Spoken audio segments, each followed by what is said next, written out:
ApogeeLED.com is proud to bring you the ABCs of HID to LED conversions.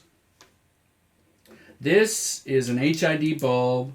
You can get them in sodium or metal halide. They come in various wattages. This happens to be 1,000, but everything from 175 up to God knows what. But long story short, they're old technology.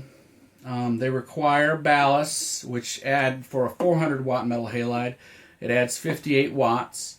So 400 watt metal halide is essentially 458 watts. You've got to replace the ballasts over and over again as they go bad. You've got to pay for bucket trucks and people to go up to replace the bulbs as they go bad. The bulbs suck a lot of energy, like I said. The minute you put them in the fixture, they start getting dimmer over time. So, but the problem is they still suck the same amount of energy. So a 458 watt fixture keeps sucking 458 watts no matter how low the efficiency gets on light delivery from this bulb, which basically decreases, daily by some degree. Okay, so that's the HID route and its old technology. What this video is about is conversions and your options. So the first option is obviously replace this and everything around it, the whole thing that holds it, with a new fixture. And for some, that's just fine.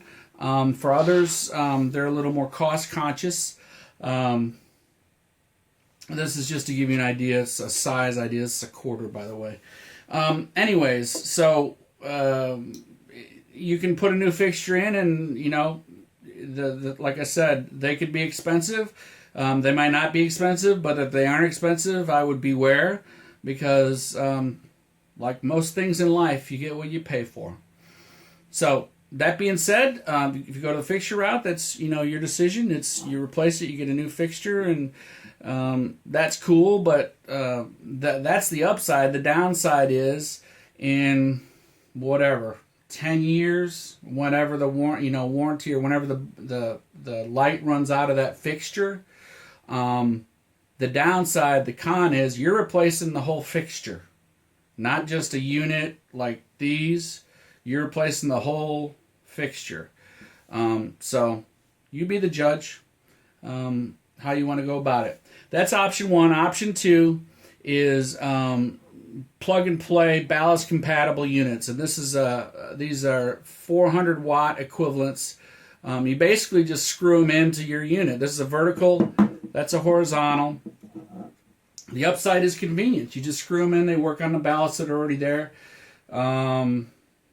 It's easy peasy. It's all in one.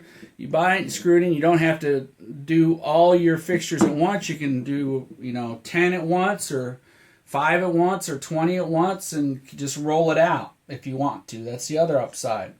The downside to it is they typically have the whole unit warranted the same way. And in the LED world, the most valuable thing about the LED units typically are the LEDs themselves. And they're housed in this and this. Well, then you probably, I didn't design this unit, but you probably have electronics of some types housed in these other areas. I'm pretty darn sure. And the downside is, after a period of time, if the driver or whatever else is housed in there that deals with the ballast coming in off the pole, if it goes bad after the warranty period, you're replacing the whole thing.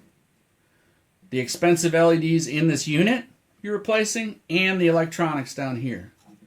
So that's just food for thought for you to consider. They're fine for what they are. You just know what you're getting yourself into, and that's one warranty, one unit. One thing goes wrong after the warranty, and you've got to replace the whole unit out of pocket. Under warranty, you're good to go. You just deal with it with the manufacturer on the warranty part of it. This unit is obviously a different animal and all. This is the third option, sort of. Not sort of, it's your third option, and it's much more versatile.